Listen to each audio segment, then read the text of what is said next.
Hey everyone, welcome to another episode of Live with NORML. I'm J.M. Padini, the Development Director here at the National Organization for the Reform of Marijuana Laws.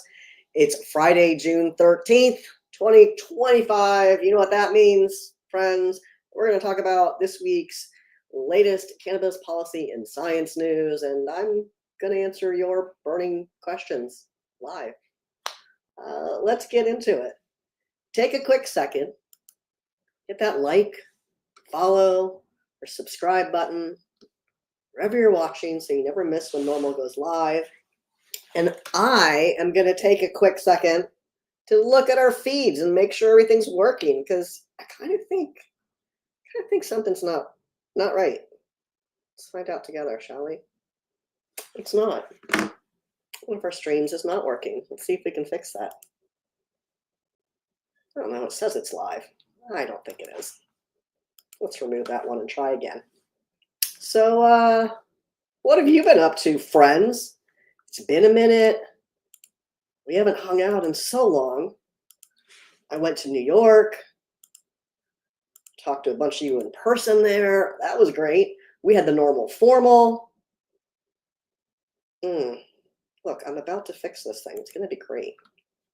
I appreciate your support during these trying times. Let's see if it works. Oh, hey, Newfie chick. Thank you. Does that mean Newfoundlands? It doesn't want to go live. It's broken. Okay, whatever. We don't have that stream today. Sorry, people in Virginia. You can just watch it here instead. Hey, Pop calls the kettle. Happy Friday the 13th to you as well. I'm glad you're here. Hey, Chris. Thanks for reposting. Hey, Mitch. Thanks for watching. Where are you watching from?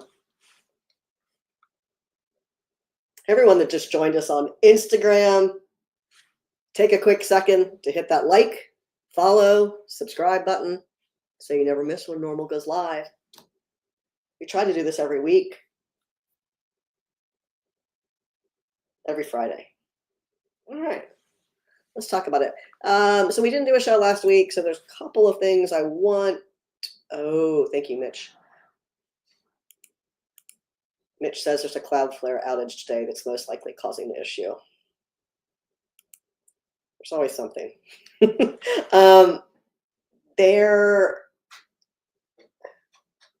was some big action last week that we haven't had a chance to talk about yet because I haven't seen you in a minute. But last week, the Trump administration put out their budget proposal for the next federal fiscal budget. And in this budget proposal, there is a removal of the language that has been in place since 2014. Back in 2014, we call this the Rohrabacher-Farr Amendment.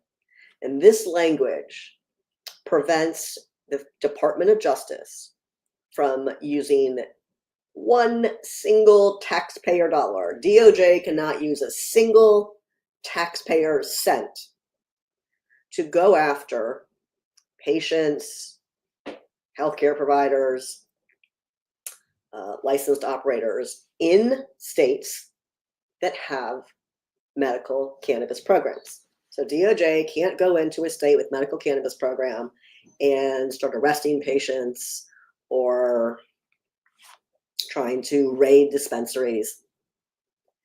And before Rohrabacher-Farr, this happened. This really happened. But the Trump administration's, someone's standing right outside my door staring at me. The Trump administration's budget request calls for the repeal of this long-standing budget rider that does prohibit DOJ from spending taxpayer money to prosecute patients and others involved in state legal medical cannabis industry. This is super concerning. Even if you're not in a medical cannabis state, this should still concern you. All right, I dropped a link to that in the chat. I can see it popped up on Facebook, I can see it's on YouTube. Guess those are the sites it's posting to today. If you're watching this on another one of our streams, you can find this link on the front page of the NORML website at normal.org. It's pinned right up there at the top. And Alan, thank you so much for asking. Alan asks, what can we do to fight that? Well, of course, Alan, you know that we have an action alert for that. And we sent out an action alert to all of our subscribers when this first happened. If you haven't gotten it, it's because you're not subscribed. I mean, Alan is subscribed, obviously. But for those of you listening, if you didn't get it, it's because you're not subscribed. Make sure you subscribe to NORML News at normal.org/subscribe so you don't miss important things like that.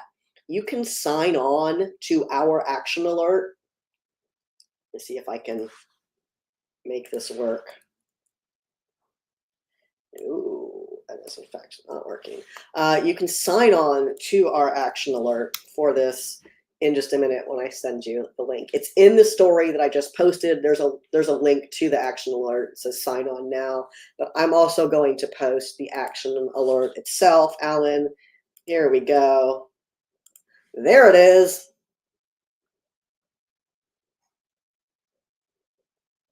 Here we go. Okay. You should see that on Facebook and YouTube is apparently where only place where comments are going today. Sorry, LinkedIn and Twitter users, you'll just have to get it from the front page of the NORML website. And always sorry to you on Instagram where we can't give you links because they're not clickable. But this is on the front page of the NORML website at normal.org. It's pinned right up at the very, very top because this is a huge concern. Everyone should be deeply concerned about this.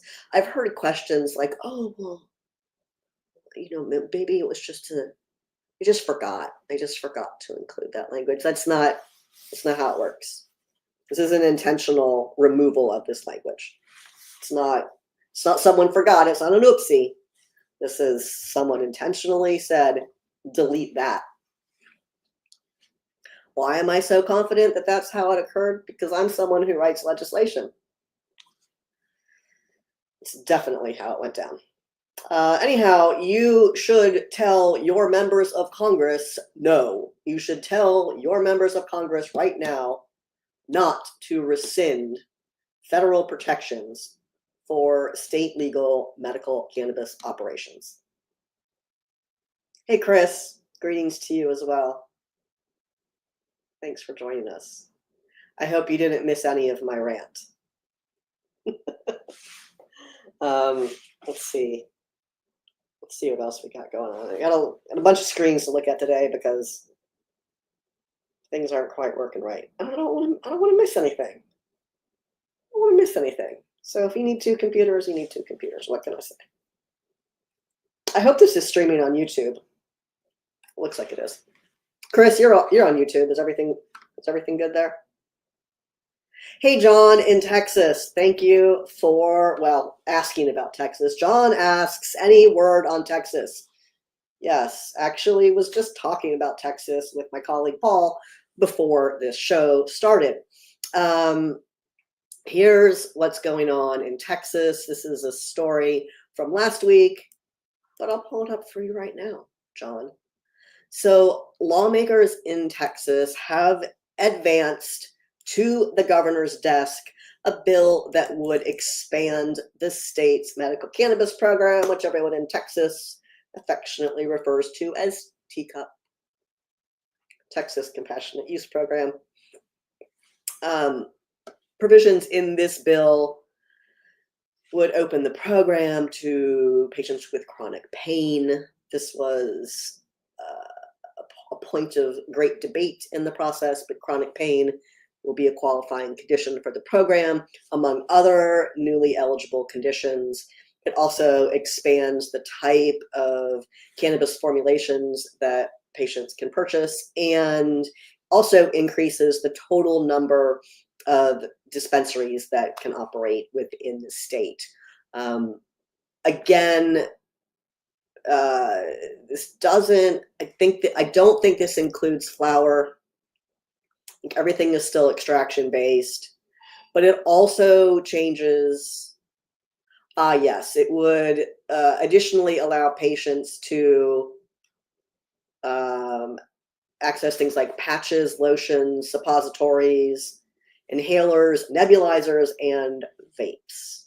So big expansion, not flower, but more extraction-based products, and will change the language from 1% to 10 milligrams, which is certainly a more appropriate way to label and regulate cannabis products by milligrams per serving as opposed to by percentage. Yes, there's still an application for percentage, but for edible products, percentage is not an appropriate way to label them. I will also say this, that 1% is not specific to the plant itself. Texas isn't required to grow 1% plants. It just means that the end product can only have 1%, and 1% means 10 milligrams. So that's what's happening in Texas. John, thanks for asking. Hey, Ryan, good to see you, friend. Rach Beth, hope that's your name. We're trying to help you in Texas. There's an action alert for that bill. And we're generally thinking the governor is going to sign it because there was great debate between the governor and another member of the legislature with regard to a deal, if you will. A deal was made where there would be the inclusion of chronic pain in order for some members to support Abbott's ban on unregulated intoxicants being sold in Texas. There you go, Rach Beth. It is, I dropped the link in the chat for you, and it looks like it did show up on YouTube. Perfect. Jason, yes, I do have an update for you about North Carolina, but first I'm going to jump in and talk to my friend Brian. Hey, good to see you. It's not a completely garbage program. It's a limited licensure program. It is a limited access program, but for people in Texas who can buy regulated products, they're definitely going to tell you it's not garbage. So it's not perfect. Doesn't mean it's the worst thing in the world. Just means there's room for improvement.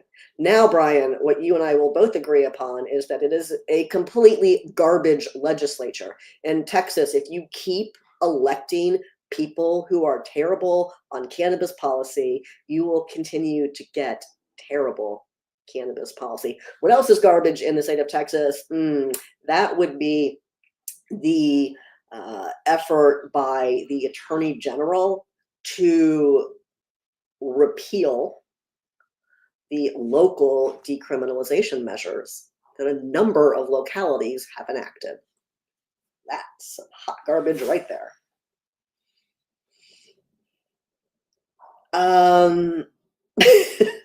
Okay, Monique, this isn't funny, but it is also funny. Just the way you said it's funny. Monique says, I'm gonna laugh and like have an asthma attack. Monique says, has Ohio managed to finalize ruining our program yet? I don't think they're done, because it appears that House Bill 160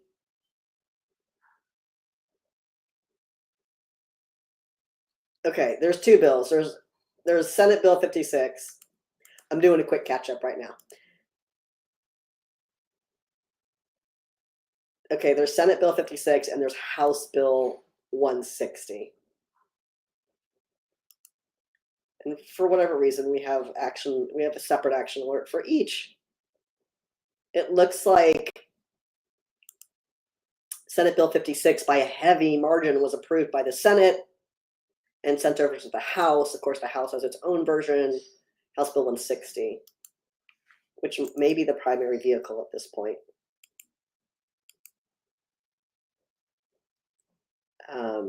But here, I'm going to drop that link for you, Monique.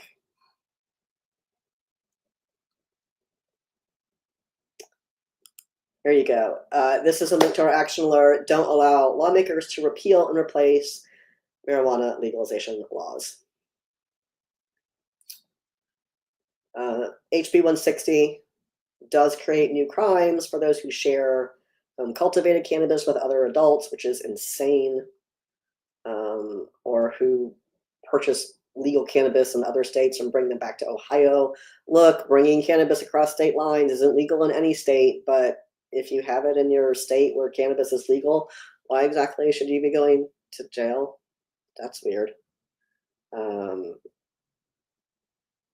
Yeah, there's a lot of things both in SB 56 and HB 160 that are a slap in the face to the 57% of Ohio voters who approved issue 2. Ohio lawmakers also had years to craft legislation to regulate the state's adult use marijuana market, and they chose not to do so. Instead, they left that decision up to the electorate, and the electorate decided. Legislators don't have the right to play Monday morning quarterback now, simply because most Ohioans voted in a way that those lawmakers disapprove of. Where were you? You could have done your job in the first place, and you didn't. And now you want to take away the will of the voters? Gross. Don't vote for those people again, okay? Also, over 17,000 people took action on, let me see if it's still, 17,343 letters were sent to the Ohio legislature opposing the measures in Senate Bill 56, and another almost 1,600 letters have been sent to lawmakers opposing the provisions in House Bill 160. Just gag. Oh, you're welcome, Monique. Monique says they won't even let us use it in our yard. Wow, that's wild. Some of those others were yours. Perfect. Send more. Send more. All right, let's see. What else do we want to talk about this week? We talked about Trump. That was number 1. Number 2, Mississippi. Let's talk about Mississippi. All right. I know that you all love when this happens. We love when this happens. There are tribal lands in Mississippi, and this is the only one, by the way. There aren't others. And it's 35,000 acres. Anyhow, here's what happened. Members of the Mississippi Band of Choctaw Indians voted in favor of a referendum expressing support for legalization of marijuana for adult use on their tribal lands. It's the only federally recognized Native American tribe in the state of Mississippi, with over 11,000 tribal members and, like I said earlier, 35,000 acres of territory. This was referendum 25-01, and it asked voters if they, quote, support the tribe developing legislation to decriminalize and regulate possession, production, and distribution of marijuana on tribal lands. 55% of voters endorsed the measure, according to the Mississippi Band of Choctaw Indians preliminary results that they posted on their Facebook page. They still had to count absentee ballots, but even if they did, even afterward, there weren't enough to change the election result. Oh, I have a little update right here. It looks like after they counted the ballots, the referendum passed by a final vote of 57%. So 57% was the final approval number on this. As of April this year, there are 77 tribally owned cannabis dispensaries across 9 states. Only North Carolina right now, and that's the North Carolina Eastern Band of Cherokee Indians. They're the only ones that are doing this in a non-legal state.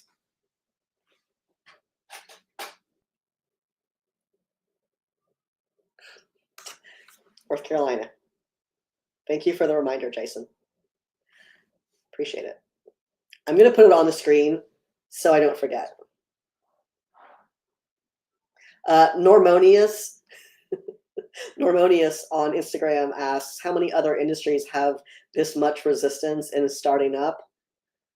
I mean, there's probably some other ones, but we've been doing this since 1970 at NORML, so 55 years. The public is there. The public overwhelmingly supports ending federal prohibition, supports legalizing adult use and medical use, and does so in every demographic. But y'all keep electing people who seem to have wildly different opinions than the majority of Americans. Why are you doing that? Just elect better people. North Carolina. All right. Paul sent me a great article about this. Jason, I'm going to look it up.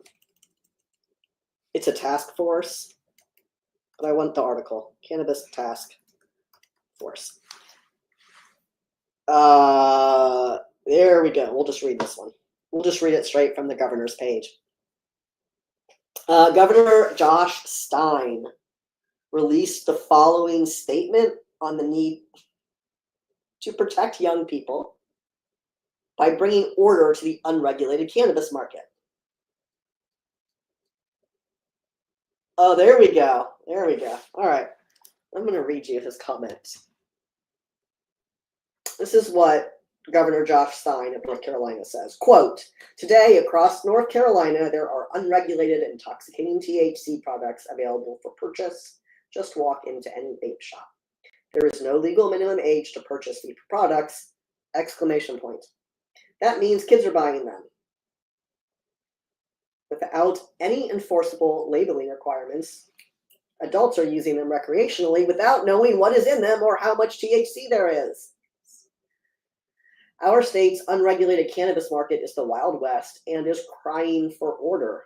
Let's get this right and create a safe, legal market for adults that protects kids. End quote. Again, this is Governor Josh Stein of North Carolina. He goes on to say this, quote, that is why I am announcing a state advisory council on cannabis. I am charging this group with studying and recommending a comprehensive approach to regulate cannabis sales. They will study best practices and learn from other states to develop a system that protects youth, allows adult sales, ensures public safety, promotes public health, supports North Carolina agriculture, expunges past convictions of simple THC possession, and invests the revenue and resources for addiction, mental health, and drug driving detection. End quote. Governor Stein signed this executive order, creating the council on Tuesday morning. So this was Tuesday, June 3rd. There's nothing scheduled for 7 o'clock to 11 o'clock Tuesday. Why is my watch doing that? Perfect. Great. I am so glad that we see if I can copy that and nope.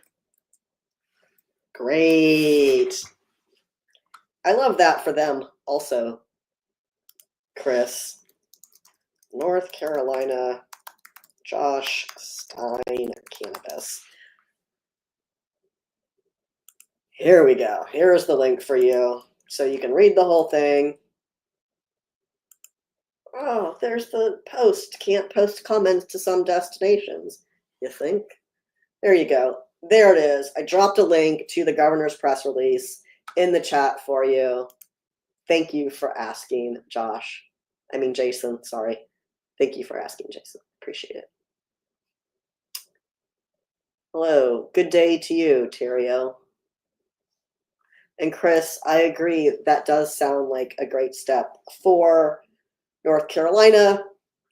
I'm in Virginia, so our neighbors to the south appear to be taking the same approach that we had taken in 2020 when we moved forward under then Governor Ralph Northam to expand from medical to adult use. We had a work group and a study, because if one's good, two is better. We love belt and suspenders here in Virginia. You're welcome, Jason. I know. Jason says, finally, maybe we can get on board for legalization. We're going to be keeping a close eye on this and making sure that they have the very best information possible for this council. Someone is shouting at us on Instagram. Great, so make federal legalization happen. You do that. Here's the thing, America. If you don't elect people to Congress that want to end federal prohibition, then you don't get an end to federal prohibition. NORML cannot make Congress end federal prohibition, but voters have a significant voice in that process. If you keep electing people to represent you who want to keep cannabis criminalized, then that's what you are going to get. Now, after, you vote for who you want, and after they're in office, it's still your job, your responsibility as their constituent to talk to them, whether you voted for them or not, whether you like them or not, they represent you. So you, their constituents, need to tell them what you want them to do. We provide you with those resources.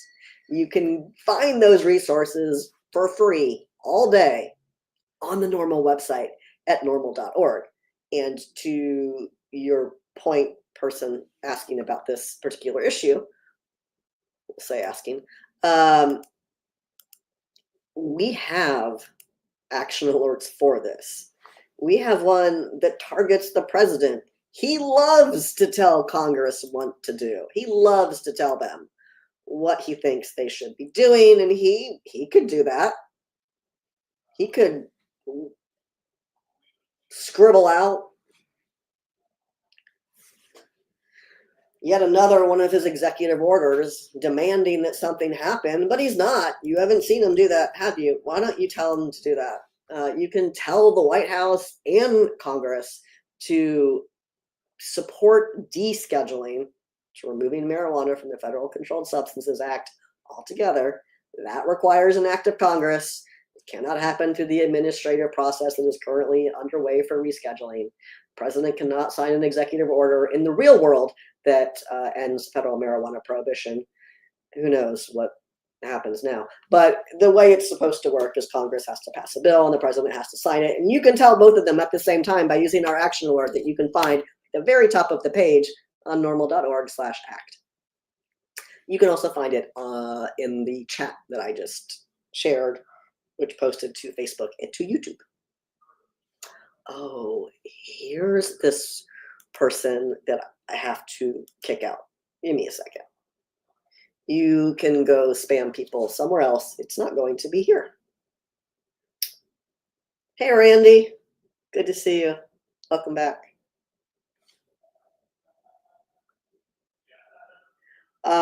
Yeah. Hey, Normonius on Instagram says deschedule or bust.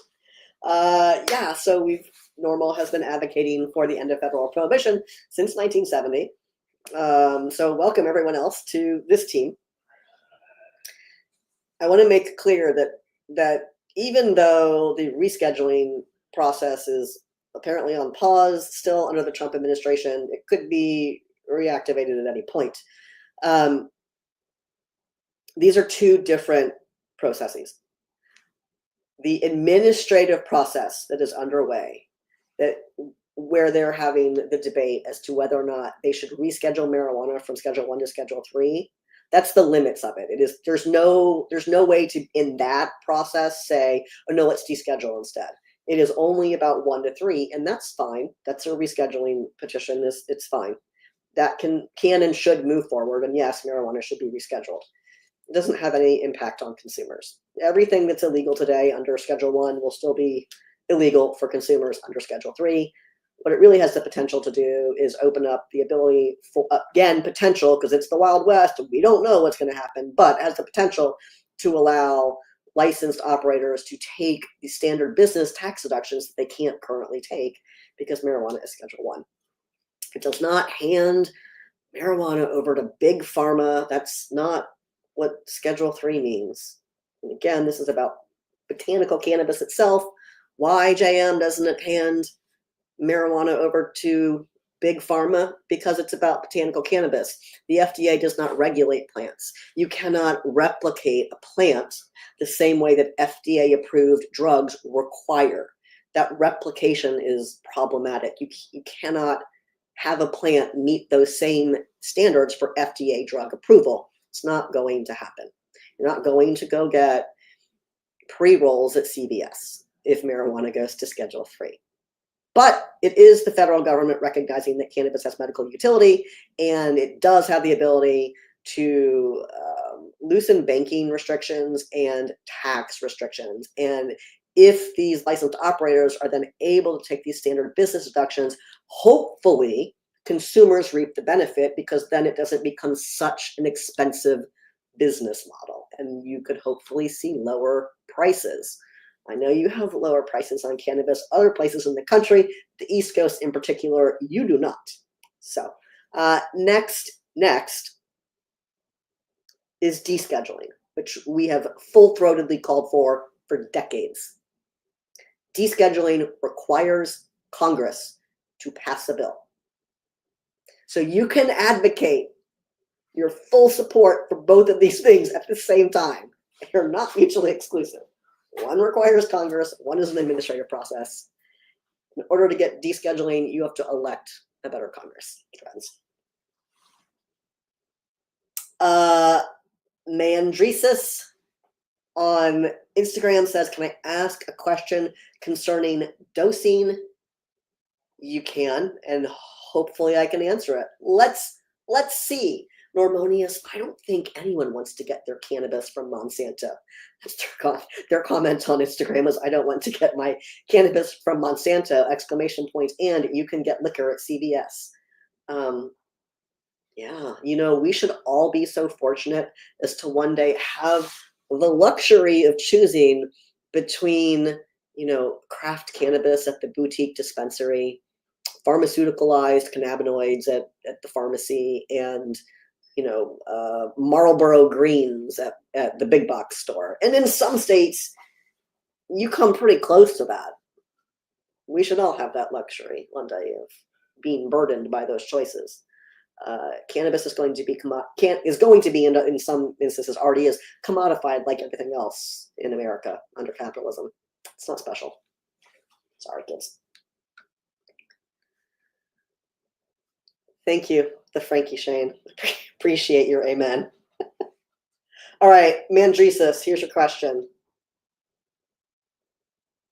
I've been taking cannabis as an extract against chronic pain and would like to know how much you take to keep it safe and effective.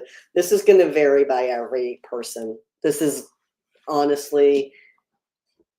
to vary by individual. I will offer this. Standard dosing is going to be 5 milligrams or 10 milligrams in most states. that's going to be a standardized dose, 5 milligrams or 10 milligrams. Typically, you see consumers habituate to their dose, and while they will feel the pain relief still, they will not feel, sort of the impairment effects.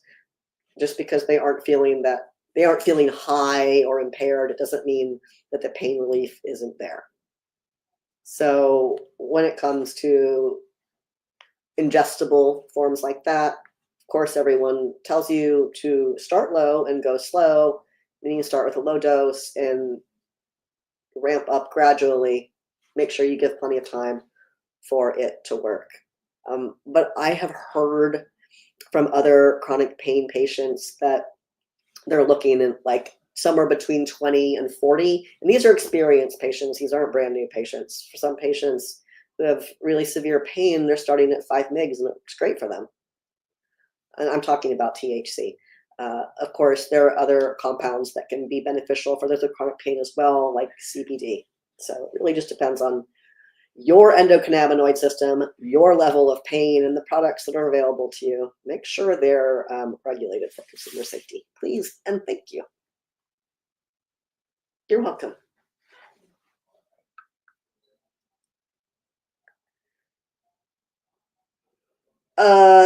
Hey, Joseph, thanks for your very nice comment about our timing. Oh, is it because it's in the 420 block?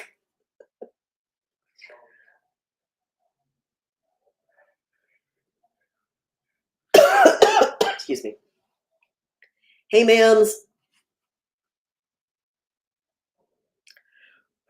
Okay, ma'ams, first, yes, you are late, but I'll forgive you. Second, ma'am says this, greetings, I'm late to the chat. How worried should we be in how worried should we be in Virginia with the federal budget bill and medical cannabis? Everyone in every state that has medical cannabis should be worried, should be extraordinarily worried, because they didn't just forget to include the language. They intentionally removed it.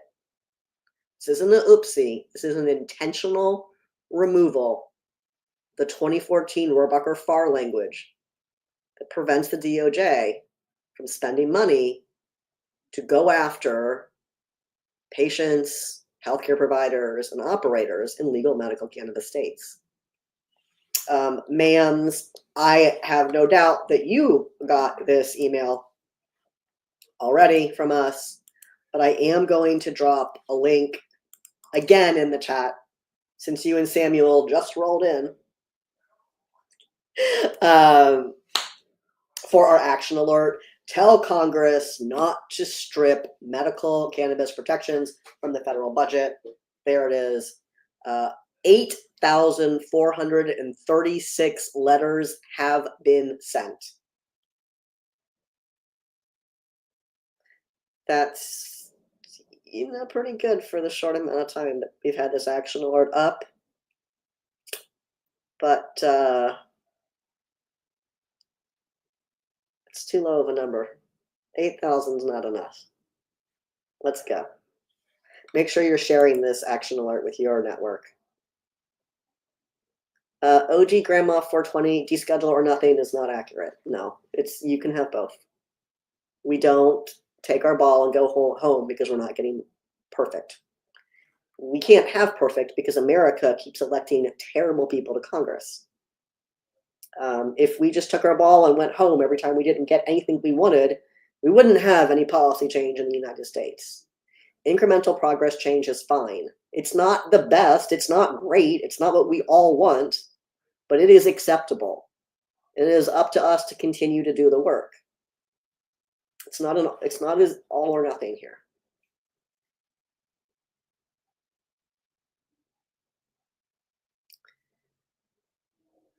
Craft or craft. I mean, either craft or craft. What I meant was craft with a C. I don't think, is Kraft General Mills? I think they're General Mills. I don't think they're going to start making Kraft with a K, Wheateroni and cheese. But that would be fun.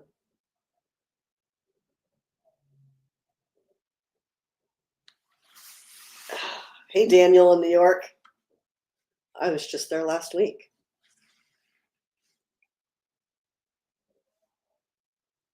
Samuel, welcome back, friend. Hey, to the Cole memo. Happy Friday to you.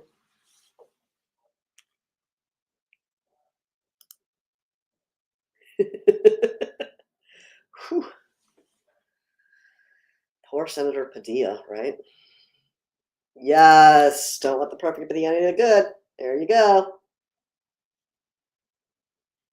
Hey, Ms. Amanda Green, advocacy does matter. You are right. Thank you for joining the chat on Instagram.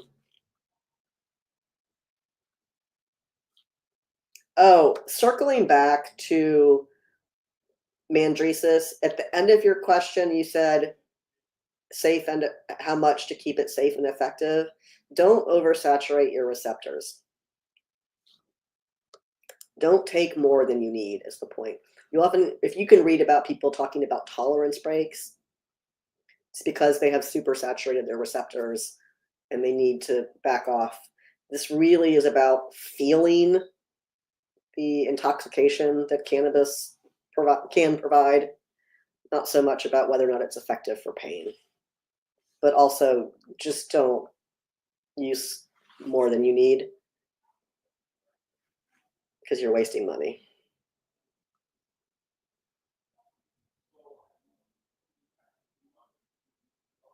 Ma'ams, the subject of, ma'am says this, sorry to be dense. It's okay, friend.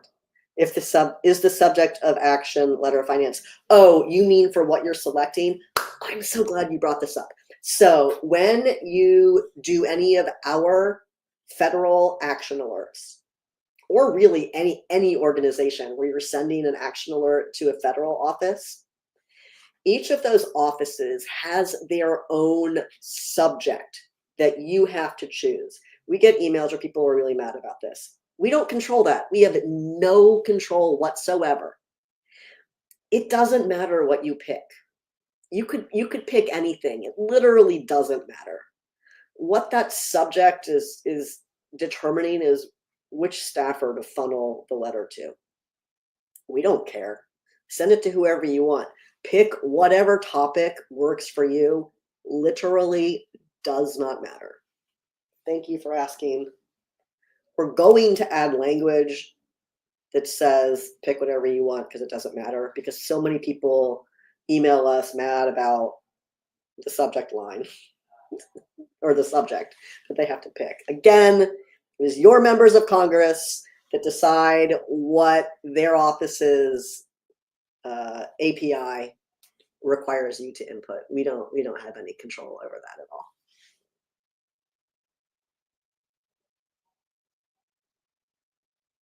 Oh, Brian, I want to read this. Okay, so Brian's talking about Texas. Brian believes that Texans were hoodwinked. Brian says, again, this is in the context of the Texas bill about expanding the medical cannabis program, TCUP.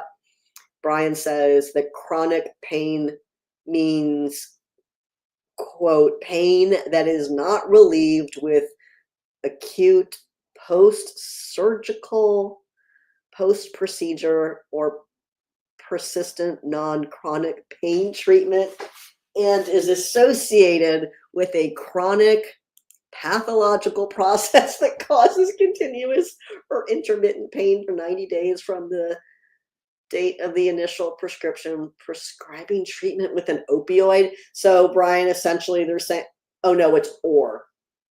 Wait, it's just so hard to read code in two different blocks. Or and so Brian, are you of the opinion then, I wish I were reading this all in one sentence. Are you of the opinion then that this requires an opioid prescription? Let me know. Melissa, thanks for asking. Melissa's asking how was NYC. It was great. We had the NORML formal last week, hosted by the Cannabis Means Business Expo. They've always been fantastic supporters of NORML. And then they graciously gave us space on the expo floor where we were there for 2 days talking with a lot of business operators, encouraging them to put NORML action alerts and NORML donation point of sale signage up in their dispensaries. I'm just showing your comment, Samuel, because it's funny.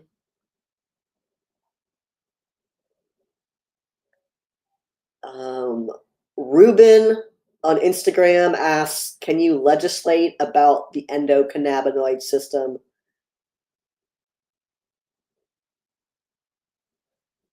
I mean, you could legislate all kinds of things. You could legislate an education requirement about the endocannabinoid system. No, THCA is not 1,000 times stronger than THC. THCA is not activated. It's great. It has some, it really has, THCA itself does have not activated, not THCA that's then decarbed before inhalation or consumption, but THCA that stays in its acid form does have does have clinical utility. It's shown to be particularly beneficial to those with GI disorders like IBS or Crohn's when it comes to repairing the lining of the digestive tract.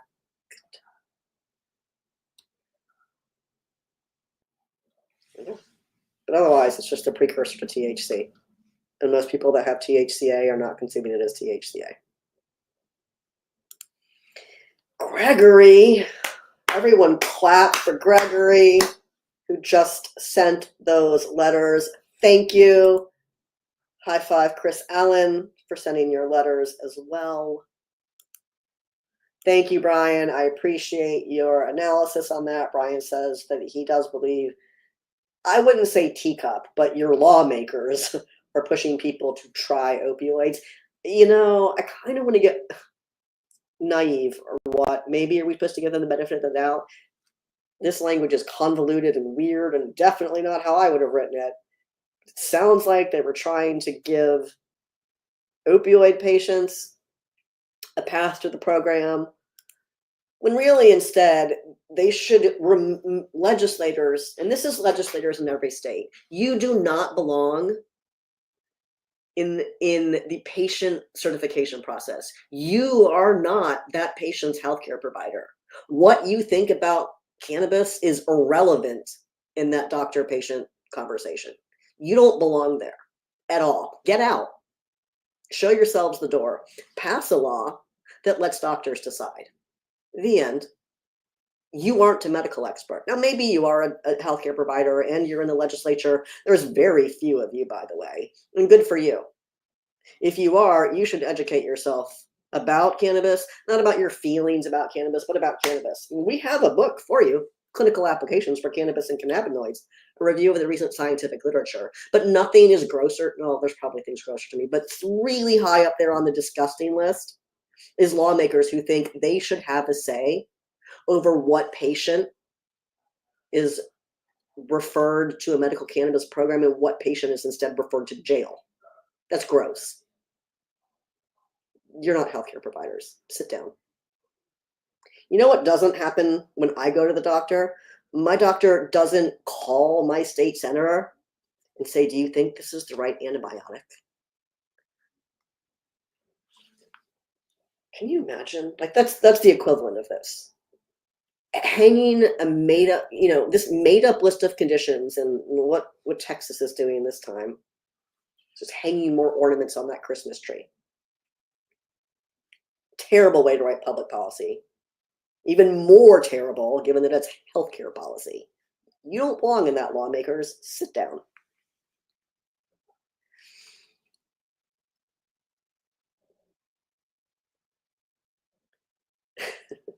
Exactly. OG Grandma 420. Pain is pain.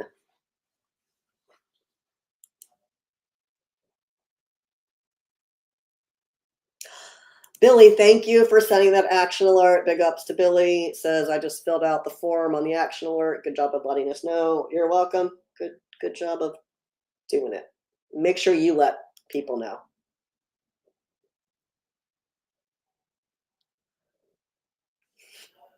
No, Samuel. No, Samuel, I cut 0 cannabis at the expo.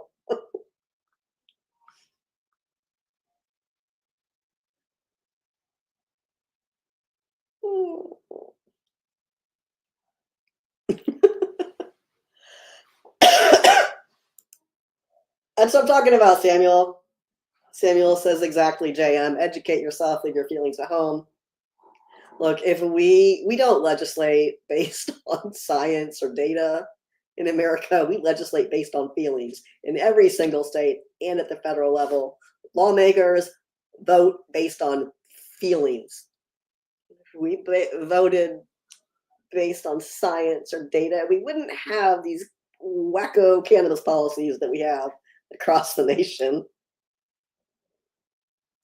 Thank you, John. John says Governor Abbott has until June 22nd to sign or veto the Texas bills. Hey, send an action alert right now. Tell him to sign it. It's on our page. Thanks to everyone who just joined us on Instagram. Appreciate it. Hey, Mike from Anaheim. Welcome back.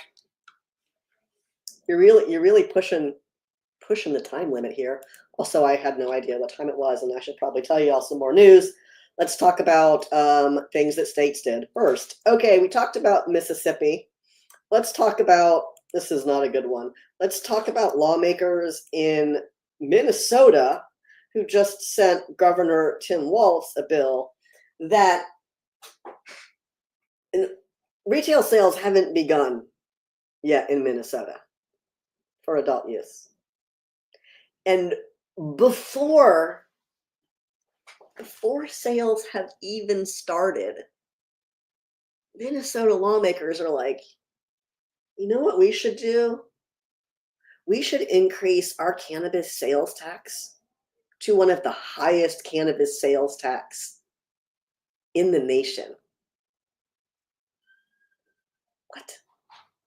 What are you doing? Minnesota.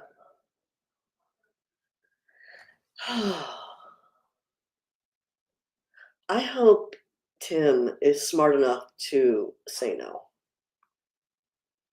but we'll see.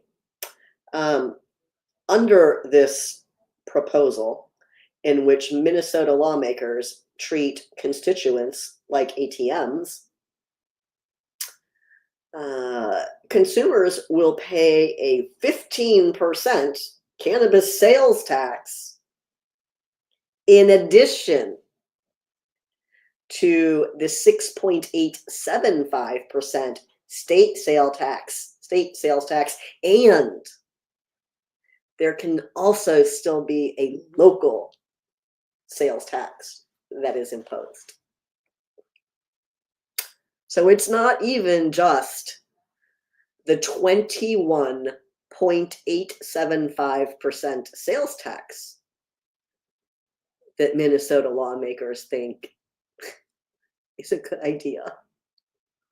There's more, because there's still local tax in a number of localities in Minnesota. Minnesota, listen up. One of the primary principles of legalization is to decrease crime.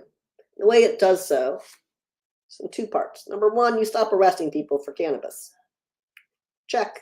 Number two, you transition consumers away from the illicit market to the regulated marketplace.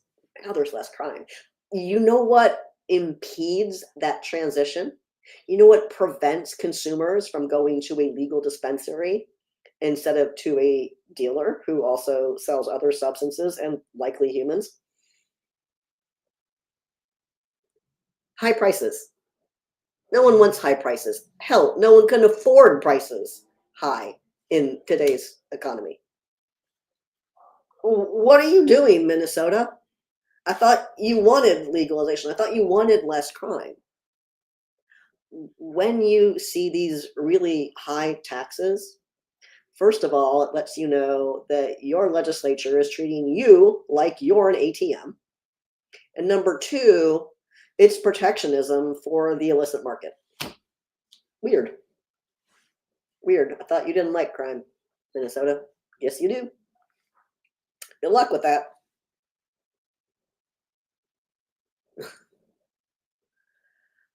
Chris, can someone from Virginia send those letters to Texas?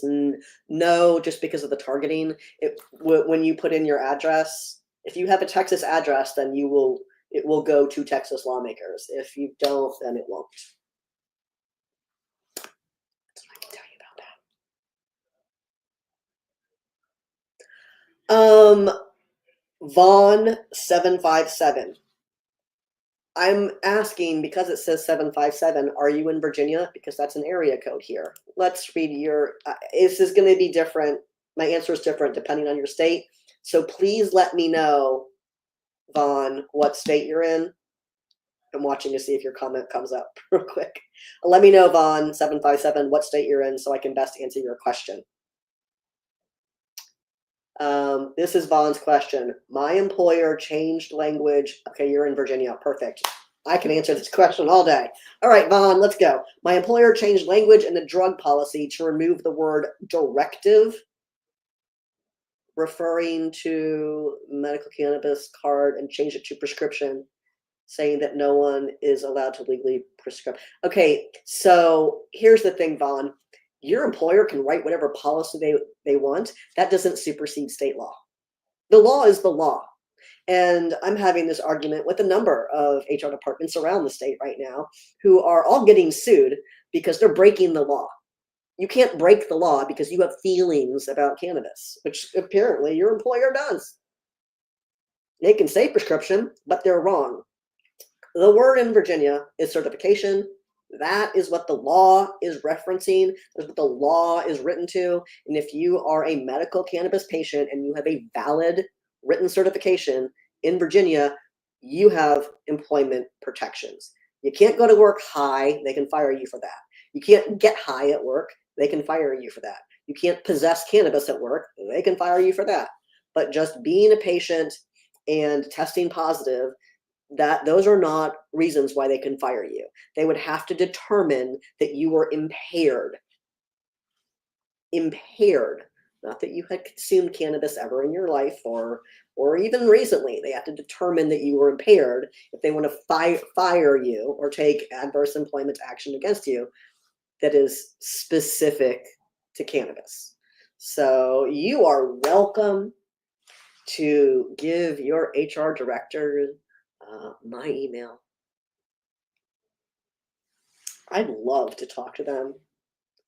And if you're having any other issues with that, Vaughn, I have an attorney who would be happy to speak with you. Samuel, was your oh boy about Minnesota or about me getting spicy? It was about Minnesota, but I want to think it was about me. Yes, and as Melissa points out here, Chris, you can send the link to your friends in Texas.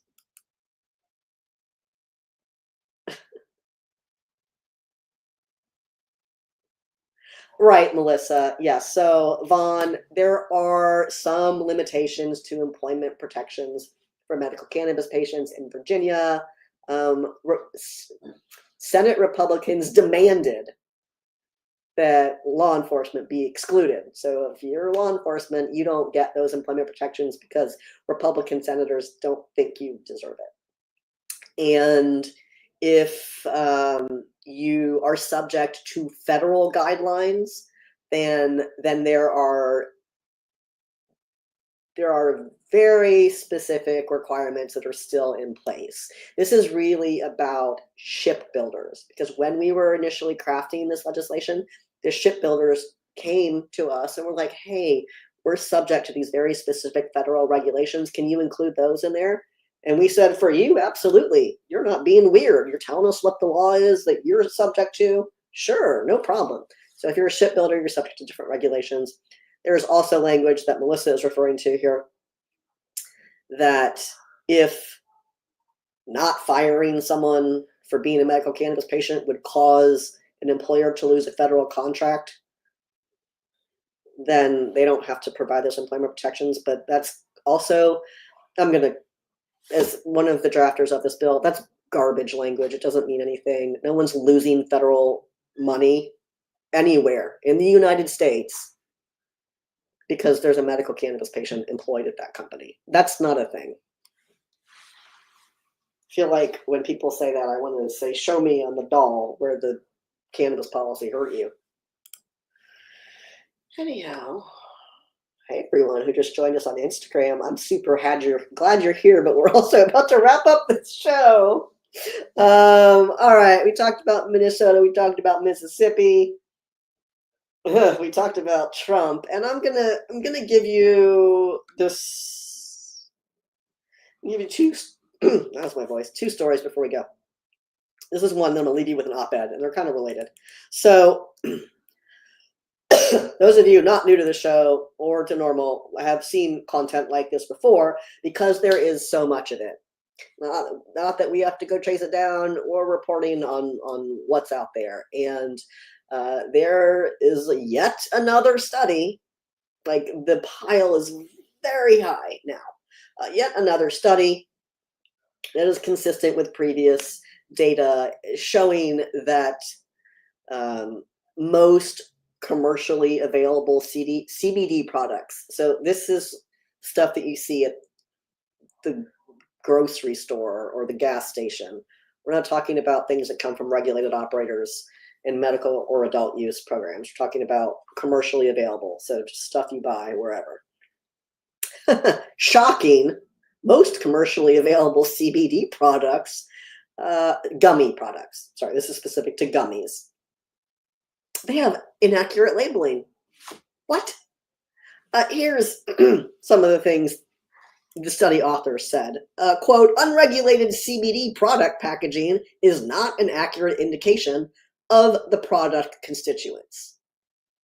What they're saying is what's in the bottle is not what's on the label.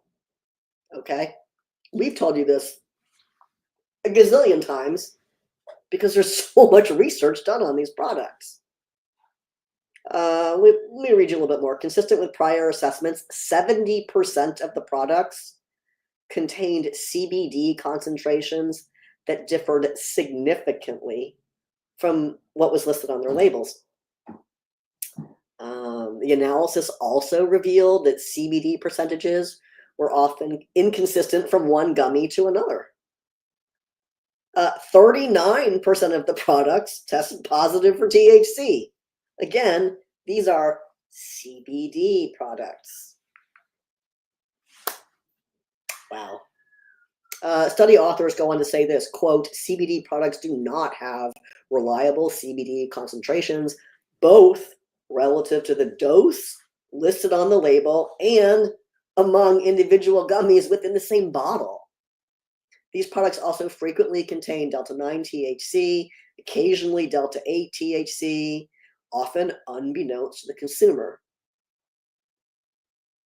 The results of this study support the growing body of literature suggesting the necessity of CBD product regulation to ensure customer health and safety. End quote.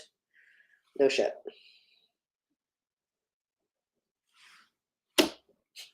Samuel, I will, in fact. That's the story. Unregulated CBD, gross. The last one I want to leave you with is this. And Paul and I were talking about this. So this is an op-ed that Paul wrote. It was published first in Other Words, syndicated. So it's been in a number of your newspapers around the country. And like most op-eds, it has now made its way onto our website as well. And this op-ed is one of my favorites. It says, take marijuana off the streets and put it behind the counter. Like I always say. Here is the TLDR for this whole op-ed. By taking cannabis products off street corners and placing them behind the counter, states can best provide consumers with safer experiences and greatly reduce their risk of being inadvertently exposed to contaminated products. Ta-da. So read this op-ed. Definitely, if you're watching on Facebook, read our post on Facebook where a bunch of people are apparently whining and complaining in the comments about grow your own, as if everyone has their own ability to cultivate legally across the country. They don't. Like, that's a luxury that a few people have and is often very difficult to secure personal cultivation rights. Keyboard warriors, like, ugh, get a life, man. Read it. This audience here is arguably one of our best audiences, and it brings in people from Facebook, from LinkedIn, from YouTube, from Twitter, and from Instagram. And you all are oh, hey, Tim McDaniel, good to see you. You all tend to all be on the same page. But then when you go to these social platforms that we're on individually, our audience on Instagram is very different than our audience on Facebook. Our Facebook audience, at least the people who comment, again, not who's reading, but who's commenting. Our Facebook audience is older, obviously, tends to be kind of conservative, apparently, and be a little less informed than some of our other platforms are. LinkedIn is a lot of businesses, of course. And then Instagram is interesting. Not quite as conservative as Facebook, and skews a little younger. So if you're looking to engage with our content, check out the different platforms and see how they all feel, and you'll see that they're different. Also, if you are on TikTok, and if you're not, you should be. If you're on TikTok, please go like NORML on TikTok so that we can break the follower threshold required to go live on TikTok. I really want to go live on TikTok. So go follow us there and get your friends to do the same thing. Please and thank you. There are more stories that we didn't quite have time to get to this week, but the feds did some research that's consistent with other research not done by the feds, but they did put out a study that indicates, in their opinion, smoking is still the most popular way to consume cannabis. This is consistent with other studies on which we have reported. It was like in the 70s, it's about 79% of adult use consumers. 79 in one study, 77 in another of adult use consumers preferred smoking. But across all of them, for medical consumers, it was 74%. They said smoking was their primary method of ingestion. But over all of these studies that they analyzed, respondents were more than twice as likely to smoke cannabis as they were to consume edibles or to vape cannabis. So that's interesting. I guess I just told you the whole thing about that. You're welcome. And I can put a link to that in the comment.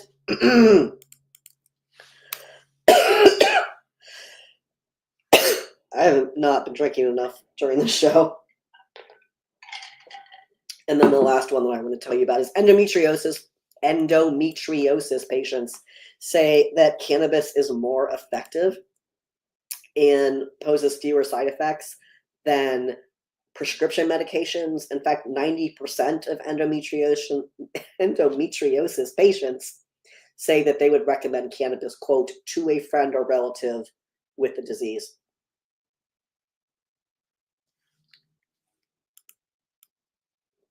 I'm gonna get them all in there real quick. And then the last story of this week is about drug-resistant epilepsy. This is a case study, a case series that was done by researchers, and they looked at patients with drug-resistant epilepsy who were using cannabis extracts, not who were using Epidiolex, but who were using cannabis extracts containing THC and CBD. And all of these patients experienced seizure freedom. That's the language they use, seizure freedom, for periods of at least 90 days. Not new information, just more of it. Sorry, everyone who just joined us on Instagram, but we're done. You can rewatch any of Live with Normal on our YouTube. Facebook is not keeping all of them. Facebook just deleted a bunch, but you can watch all of them on Normal's YouTube anytime you want. Subscribe to the podcast there and never miss an episode of Live with Normal. We try to do this show every week, Fridays at 4 p.m. Eastern. Sometimes I have to do other things, though, friends. But here we are this week, and we will not be back next week. I'll tell you real quick. I think that next week is no. We won't have a show next week. Sorry, everyone, but we'll have it on the 27th. How about that? Does that work? Oh, I just realized that I missed a call at 11:30. It's 5:16. Great. Thank you, Melissa. I'm remembering, telling me. Let's talk about some events coming up. Delaware NORML has an event. It's a community potluck coming up on June 17th from 6 to 9 p.m. This is at Firebase Lloyd in Townsend, Delaware. You can find complete details for this on Delaware NORML's Facebook page. They ask that you bring a dish to share because it's a potluck, and I think a $10 donation, but they're going to provide all the sort of plates and paper goods. Coming up next weekend, not tomorrow, the one after. You can see me and Melissa and Tamra, probably some other people. You can see us, you can find NORML at Hampton Roads Pride Fest. This is June 21st from 12 to 7 p.m. at Town Point Park in Norfolk, Virginia. This is the largest Pride event in the state of Virginia, and I would love to see you there. So come out. It's free. Coming up in July is the National Cannabis Festival. This is a 2-day event, July 18th and 19th. It's at RFK Festival Grounds in Washington, D.C. You can get tickets at nationalcannabisfestival.com. If you want to go, buy your tickets now. This event sells out all the time. nationalcannabisfestival.com. You can find them on Instagram. You can find them on Facebook. You can find them at nationalcannabisfestival.com. And then for those of you who really like to plan ahead, this December 4 through 6, is the 2025 NORML Key West Legal Seminar. This year we will be at the Hyatt Centric, which is new for us. Super excited to be there. If you are a practicing attorney in a state that requires CLEs, we got you. Our legal seminars are fully accredited in every state that requires CLEs. If you don't need the CLEs or you're not an attorney, we got you. We have a lower rate for you, a discounted rate for those who do not need CLEs or who are not attorneys. NORML.org/Key West. Get your tickets now. Make your plans to join us there. Have a good time. Make a lot of great connections. It's not just for attorneys. It's a fantastic opportunity for you to connect with legal experts around the country as we collectively work our way from marijuana prohibition to cannabis freedom. All right, friends, this has been a blast. I love hanging out with you all. If you missed any of this, you can get all of these stories delivered straight to your inbox by going to norml.org/subscribe. NORML's Weekend Weed Read will include all of these stories. It comes out about 9 a.m. Saturday morning, 9 a.m. Eastern. And then NORML News of the Week delivers on Thursdays, every Thursday at about 4:20 p.m. Eastern time, because I think it's funny. So make sure you're subscribed. Make sure you are staying in the know about all things cannabis policy and science, and that you are fully prepared to take action to let your lawmakers know how you want them to act on cannabis policy. And for those of you in states that have elections coming up, and I'm going to tell you what those states are. Ugh, make me log in, come on. Real quick. In Virginia, the primary, early voting is underway for the Virginia primaries. I think today might actually be the last day. But the primary itself, election day is June 17th. I just went through and made sure that all of the incumbents are ranked and graded. Every candidate in Virginia has received the candidate survey. If they didn't fill it out, that's on them. But Virginia, there's no gubernatorial primary. There are lieutenant governor primary. There's a lieutenant governor primary for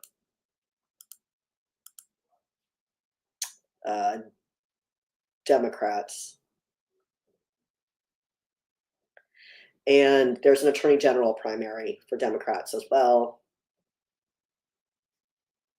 Make sure you're prepared to go to the polls. And when you do, make sure you've checked Smoke the Vote. This is NORML's voter guide. Let's see if I can drop a link in here for you real quick. Vote.norml.org. Vote.norml, NORML.org. Make sure you know where the candidates stand before you cast your vote for them. California has a special election on June 24th. So does Alabama.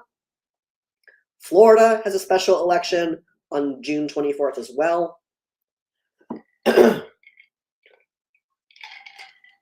Arizona has a special election July 15th. And Washington has a special election on August 5th. There you go. Make sure you know. Check it out. Don't vote for people who are terrible on cannabis policy, or you'll get terrible cannabis policy. Friends, I love hanging out with all of you and answering your burning questions. This is fun. I can't wait to do it again in 2 weeks. Everyone, I hope that you have a fantastic weekend. That if you're doing anything tomorrow, June 14th on Flag Day, stay safe, friends. And to those of you who are celebrating Father's Day, isn't that Sunday? Hey, hats off. Enjoy some dad grass. All right, friends, this has been a good time. I'm J.M. Padini, the Development Director here at the National Organization for the Reform of Marijuana Laws. And as always, I'll see you right back here next time. Bye-bye.